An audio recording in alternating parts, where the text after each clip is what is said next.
Okay, Lamed Vav, Lamed Beis, 36b, towards the bottom.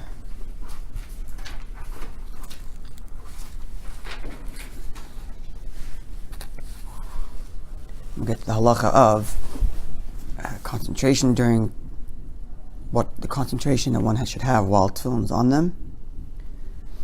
And as a result of that, the customs and the laws around touching the tefillin throughout our prayer, which will also somewhat be connected to the idea of wearing tefillin every day, wearing tefillin all day. We talked a little about that yesterday, because you're wearing it all day, you have to have proper intention. So we need to understand that as well.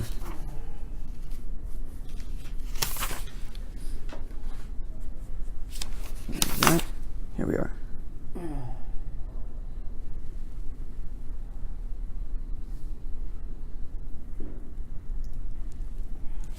Okay. It's how many lines from the bottom? It's about 7 lines or so. The last word in the line is Amar. And the next word is Rabbi Barav Huna. Amar Rabbi Barav Huna. Rabbi son of Huna said, Chayav Adam, one is obligated, L'mashmish b'tefillin, to touch his tefillin, B'chol shah, all the time. What's the point of touching the tefillin all the time? Chol shah means every hour. It doesn't mean literally every hour, but it means continuously. I don't know, it means literally every hour on the clock, but continuously. Now, why is that? And it will also explain. And this is derived from the tzitz. The tzitz is the headband that the high priest would wear. And with respect to the concentration the Kohen Gadol ought to have while he has them on his head, we learn the same thing to tefillin. How's that? Matzitz, when it comes to the tzitz, this the headband that the Kohen would wear, which only has God's name on it written once. Right? It says Kodesh LaHashem. Different versions of what it says, 2 lines or 1 line, but it says God's name on the band once. Torah says, it should be on his head continuously. The word continuously is there to teach us that the Kohen Gadol should never forget that the tzitz, the name of Hashem, is written on his head. He should always be aware of that. Yeah, he had the name of Hashem, Kodesh LaHashem. He had the name of Kevavke written on the headband, and the verse says it should be on his forehead continuously. And we derive from the fact that it says continuously and not just be on his head or be on his forehead. It says be on his forehead continuously. We derive that he should constantly be aware of it. He should never be distracted from the fact that it's on his mind, that it's on his head. Now, tefillin, if that's the case, with respect to tzitz, where the name of Hashem appears only once, and we're told that it should be on his head constantly. So tefillin, the tefillin, sheyesh ba'askaras harbe, which has God's name written on it many times, not just one time. Right? Multiple times the name of Hashem is written in the tefillin. So alachas kam v'kama, how much more so that one's mind should constantly be aware. You should never be distracted from the fact. You shouldn't be trying to find a literal translation, because it's going to come important when we talk to halacha to exactly define it. Hesach hadas means to be absent-minded. Never be absent-minded of the fact that it's tefillin on his head. Because the name of Hashem is written there many times. If it sits only as one time Hashem's name and you're not supposed to be absent-minded of the fact that it's on your mind, it's on your head, how much more so when it comes to tefillin, where Hashem's name is written many times, certainly you should never be absent-minded of the fact that it's on your head. If you want to put it positive, just be mindful. I know, but I'm keeping specifically that because we're going to see in halacha it's going to be a different. There's neutral. We're going to get to that. But I'm specifically using the direct translation, which is tasir daita, and they shouldn't be absent-minded. Okay. The lack of the absent-minded is going to be important when it comes to halacha. But yes, that's correct. Okay. And therefore, Rabbi Avoda says, constantly touch your tefillin. So it's a reminder, it's there. Constantly touching your tefillin. Okay. The head tefillin, or the hand tefillin, actually both. Oh. Constant, well, specific. That's interesting because we're going to get to the halacha in a moment, but yes, over here it's talking about the head tefillin because it's comparing it to the tzitz, right? Where the tzitz is on your head. But the same logic applies to the hand tefillin. On my hand, Hashem's name is written multiple times. That's firstly. Secondly, as we'll learn, let's just look at the halacha. We'll see it all there. So take this paper here. Sorry if I missed that. The Kohen Gadol, he would touch his head? No. The Kohen Gadol had a headband with Hashem's name on it. And the verse says it should be on him constantly, implying that he should never be absent-minded of the fact that it's on his head. Right? And therefore, the same thing is true of tefillin. Now, in order to help you not forget that your tefillin's on you, touch them. Constantly reminding you that it's there. Okay. So now let's get to halacha. We'll answer all these little details here. So you take out the Shulchan Aruch here. This is English. And I printed the first two halachas, the first two paragraphs of chapter 28 of the laws of tefillin in the Alter Shulchan Aruch. And I also printed the footnotes. Right, so you'll see it goes 1, 2, 3, then law 10. Because law 3 to 10 talks about taking off the tefillin, which we learned already a little bit about that. About when to take them off and how to take them off, how the hand tefillin comes off first and then the head. But I left the footnotes there because I want to look at some of the footnotes where it gives the Chabad custom on some stuff.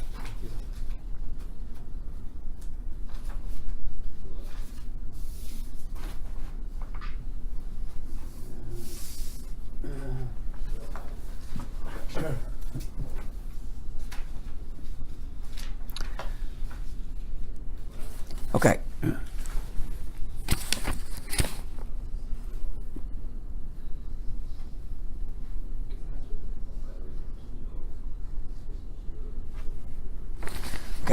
It's forbidden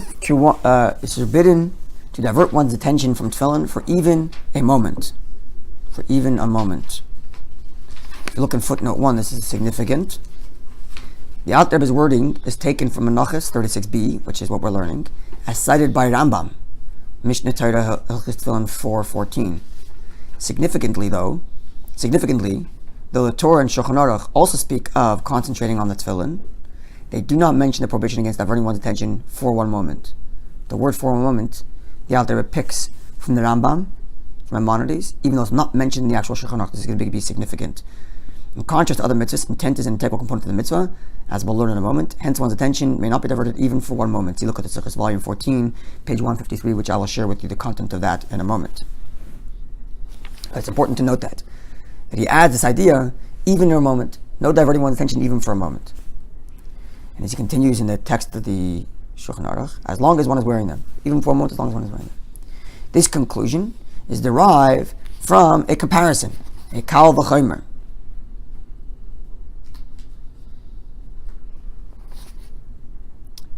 To the high priest's forehead plate. With regard to the forehead plate, it is written, and it shall be on his forehead at all times. And our sages understand this to mean that his mind should be not diverted from it, as we learned in our Gemara.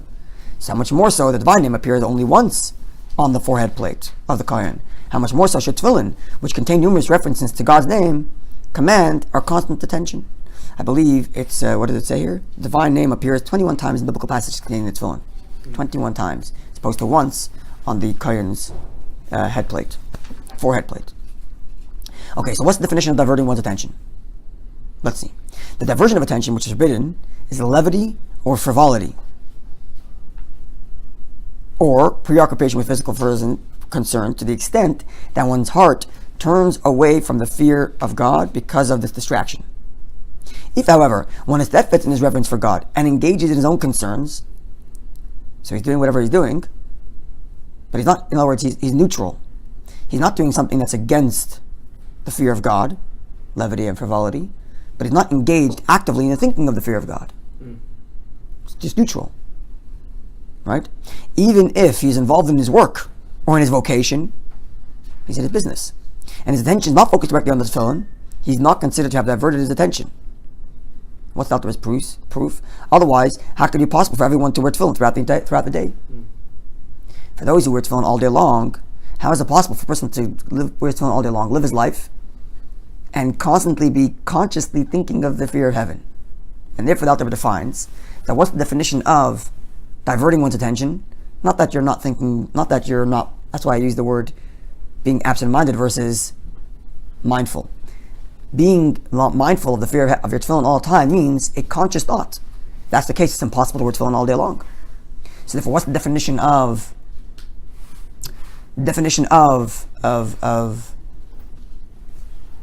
being absent-minded, which we're being told don't be absent-minded, the definition of that is to do something that's contrast to the fear of heaven. That is to say, frivolity and levity. And there's the terrible prohibition. It says somewhere in the book, it says about idle speech. Sorry? Number 7, right? 6. In Piskei Suda, the other words. Idle speech. Yeah, adding bit Torah B'Telem, wasting. Is that part of levity? Frivolity, idle speech, or is it's a separate thing?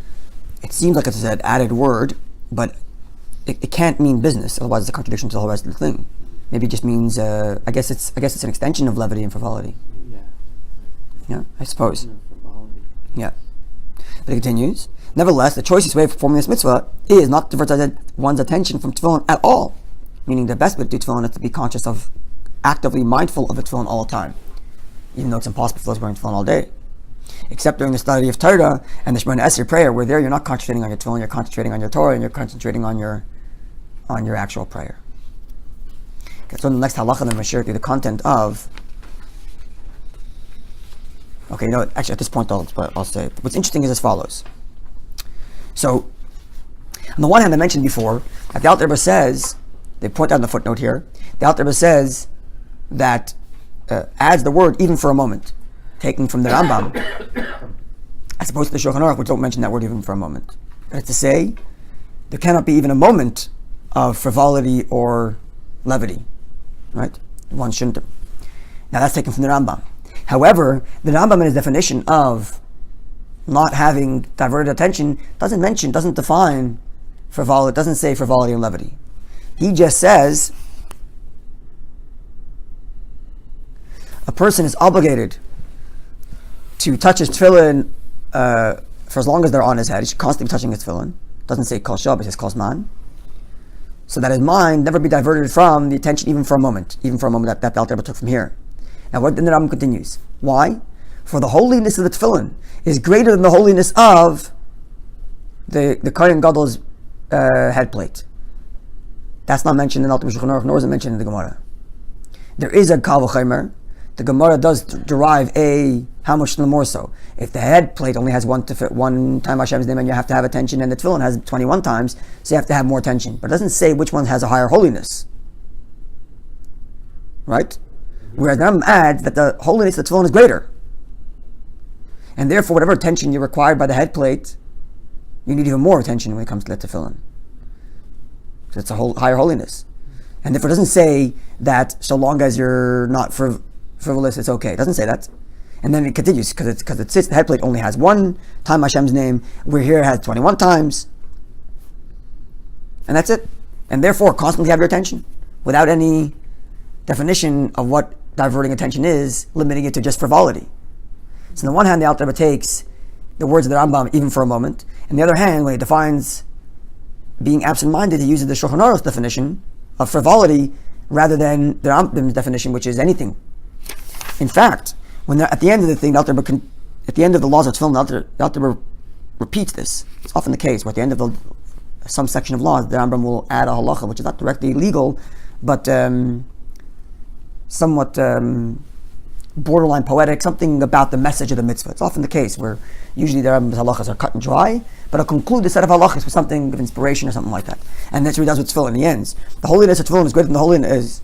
The holiness of tefillin is extremely great.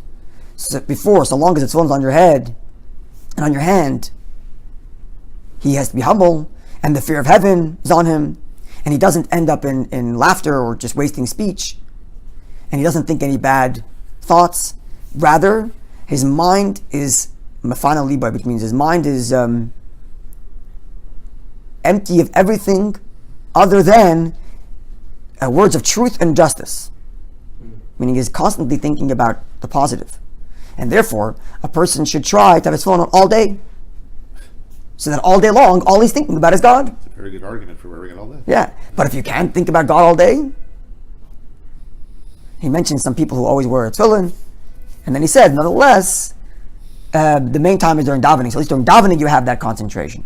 But it seems from the Rambam, unlike the Shulchan Aruch and the Alter Rebbe, from the Rambam it seems like anything that's not a direct thought about the fear of heaven and tefillin is being absent-minded. Whereas from the Rambam and the Shulchan Aruch, so long as they're not going frivolous, it's okay. So the Rebbe has a beautiful talk in explaining this Alter Rebbe, and it's a whole pilpul where the Rebbe gets to the differences between different interruptions and distracting thoughts. For example, it begins actually with the law of making the bracha on study of Torah. When it comes to tefillin, for example, make a bracha on tefillin, and you take them off and you go to the bathroom. Now, when you come back out and you put your tefillin on again, you have to make a new bracha. Unless, A, you want to only urinate it as opposed to, and number two, when you took them off, you had a mind to put them back on. But when it comes to Torah study, we don't say that you make one bracha in the morning and it covers your whole day. We don't say that every time you start studying you have to make a bracha again. But why? Why the distinction? So then goes to the whole explanation and explains that it depends on. Oh, and further, in context of this, the Rebbe addresses the famous question of the Shagis Aryeh. Shagis Aryeh is a famous Achron. An Achron means a latter scholar, but he was a latter scholar of the type who would take it upon his shoulders to argue with even the earlier scholars. He's famous for this. Most Shagis Aryeh, the Rogachover, most people would take conclusions of the previous generation as axioms and then build from there. Whereas there were certain scholars who took it upon themselves to even argue with previous generations' axioms, so long as they're not arguing with the actual Talmud. And the truth is, because they did that, when it comes to halacha conclusions, they're usually not taken into equation. Because for halacha, we always take the previous generation's conclusions as axioms. But nonetheless, it's in terms of a read, it's a brilliant read, because their minds were that sharp that they can actually that they could argue with the previous generations. Shagis Aryeh literally means the lion's roar. And his writings are the lion's roar, indeed. They're full of sharp wit. So he asks on the opinions that are not like the Rambam. The Rambam says that anything which is not direct attention to the fear of heaven is a distraction. So he says that makes sense, because you're making a comparison to the tzitz, to the head plate, and you're saying it's even more than the head plate.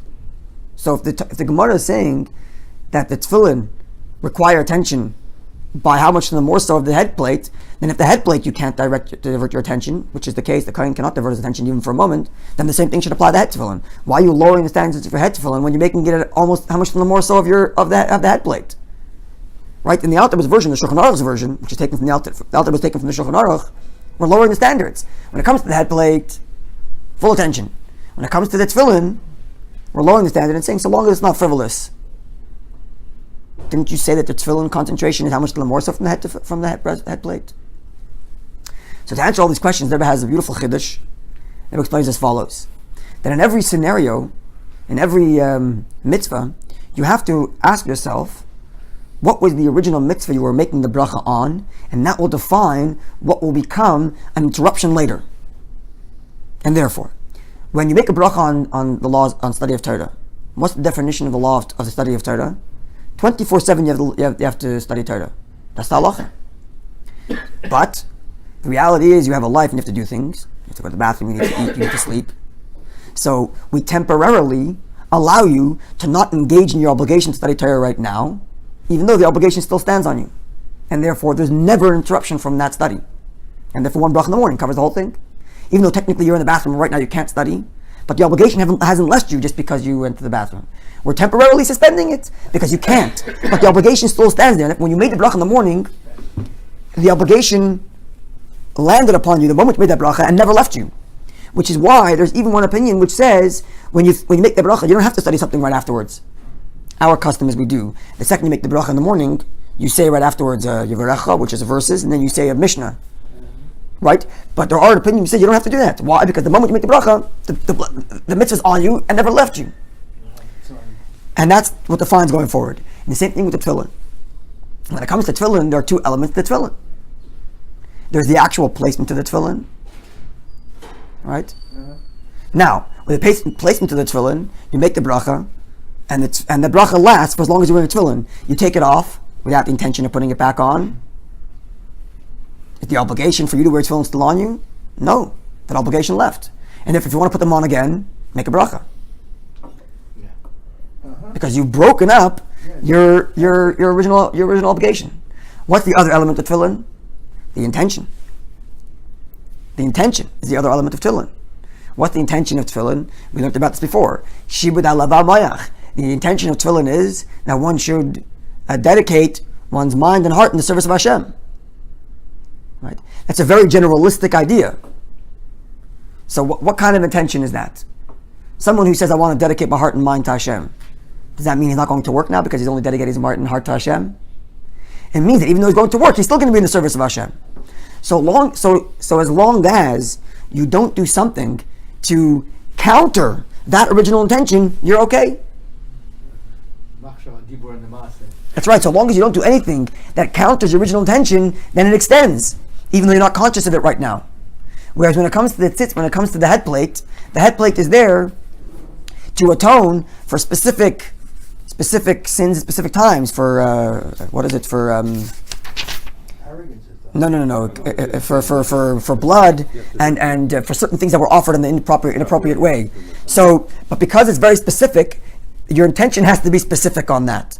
In other words, if it's a generalistic, I'm dedicating my mind and heart to Hashem, okay, so long as you haven't interrupted that, your intention still goes. But whereas when it comes to the tzitz, it's very specific intention for that specific sin, you have to have that specific attention there. Otherwise you've undid it. Right? And the Rebbe explains beautifully why on the one hand the Alter Rebbe writes, like the Rambam, even for a moment.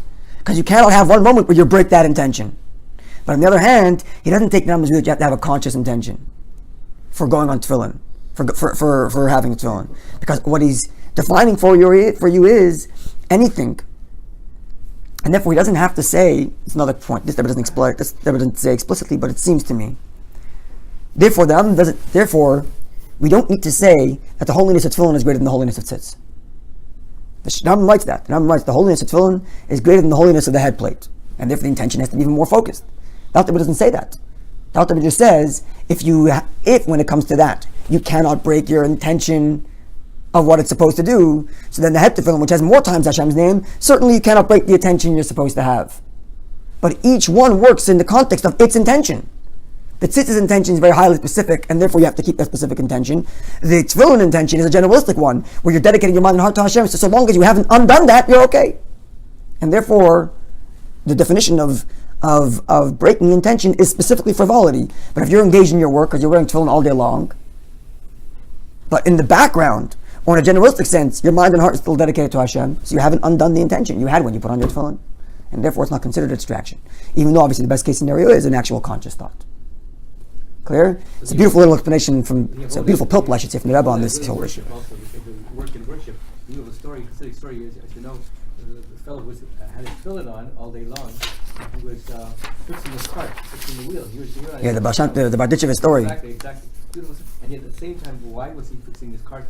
His intention is, his avodah was always a worship. And every that he did, when he carried people, he realized he was carrying people because he wanted to make sure. The key to that story is, at the Barditchev was defending somebody else. Yes.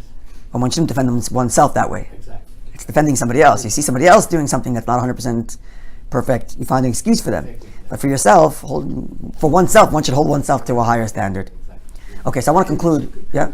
Slow down just 1 second with this comparison. Almost there. Okay. The tefillin, the general intention specific with the Alter Rebbe. Yeah. So the Rebbe's explanation in the Alter Rebbe is as follows. This is the Rebbe's explanation in the Alter Rebbe. That each mitzvah has its intention. Yeah. And when you talk about interruption, you have to think of it in the context of, is your interruption a contradiction to your original intention? Okay. So when it comes to tefillin, the intention of tefillin is a generalistic dedication of mind and heart. So long as what you're thinking now is not a direct contradiction to that, you're fine. Whereas when it comes to the tzitz, since it's highly specific... I thought you said the tzitz was very specific. Yeah. That's right. Oh, I thought you said tefillin. But when it comes to the tzitz, when it comes to the head plate, where it's highly specific, then you cannot have anything that's not that specific intention. I got that. That's the bottom line. Specificity with respect to the... That's right. So every mitzvah to think of you have to think of the context of what that mitzvah does. So when it comes to Torah study, where the mitzvah is 24/7, when you make the bracha, that extends 24/7. The fact that you happen to not be learning now is not an interruption. We happen to suspend your obligation because you have to... Could you call it suspended interruption? It's not an interruption at all, because the mitzvah is still there. Okay, sorry. Right? It's not an interruption at all. A suspension of your obligation, but it's still not even a suspension of your obligation. You have a pass on your obligation, but the obligation is still there. Okay, I want to conclude this before we... Sorry. Have a good day. Be well. Thank you. Okay, I want to finish with the Chabad custom here with touching the tefillin. If you need to go, it's okay. Okay, so second page over here, halacha 2. We'll conclude with this. One is obligated to touch his... So, the first halacha described the intention of tefillin and the interruptions we just explained at length. Robert, you're with me? Yeah. Okay.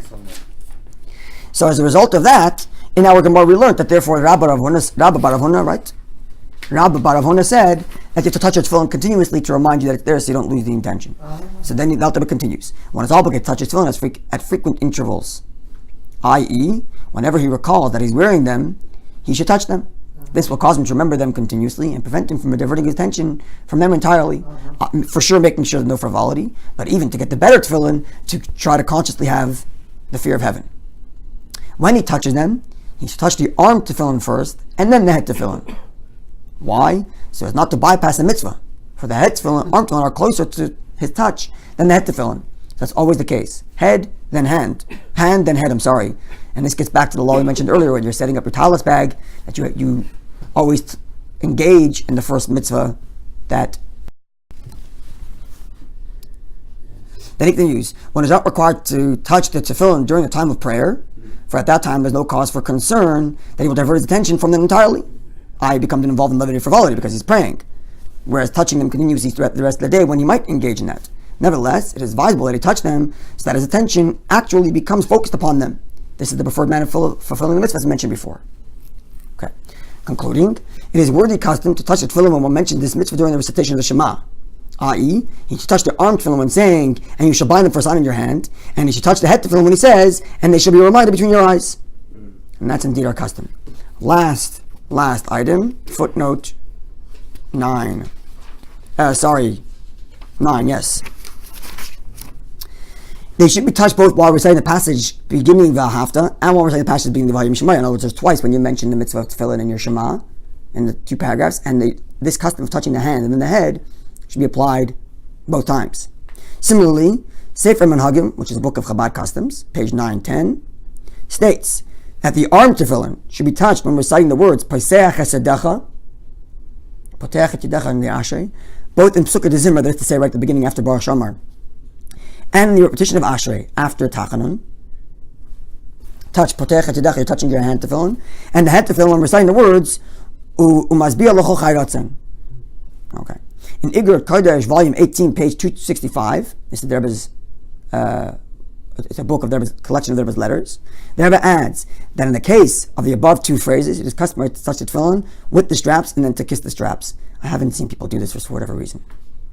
After the last custom of Chabad, after the recitation of Baruch Hu, after Yishtabach, the arm tefillin should be touched when reciting the word Yotzer Or, and the head tefillin when they're reciting the word Uvarei Chayshech. So you're touching your hand tefillin by Pesach HaTzedacha twice, touching your tefillin by Yotzer Or 3rd time, and then twice by Shema, making a total of 5 times. This is in addition to the fact that one should touch one's tefillin whenever he remembers that they're there. Actually, it should be a little like 6. Everything is always hand and head together. Sorry? It should be like actually 8 times. You have twice in the Shema. Yeah. You have Twice Ashrei. Twice Ashrei. Once after. Oh, 5 by 2. Okay, 10 times. Sorry. But 5 each pair of part of fill. Yeah, well, one as in 5 sets. Yeah, 1. 5 sets. Yes, both of them as 1. Yeah. Okay. The way to look at it. So this concludes a discussion on concentration for tefillin and wearing tefillin every day and what it all means. You're both, yeah. And tomorrow, God willing, we'll get to the origins of this idea that we wear tefillin in the left hand versus the right hand. And God willing, eventually we'll get to what the law of a left-handed person is, an ambidextrous person, and all of that. Have a wonderful day, everybody.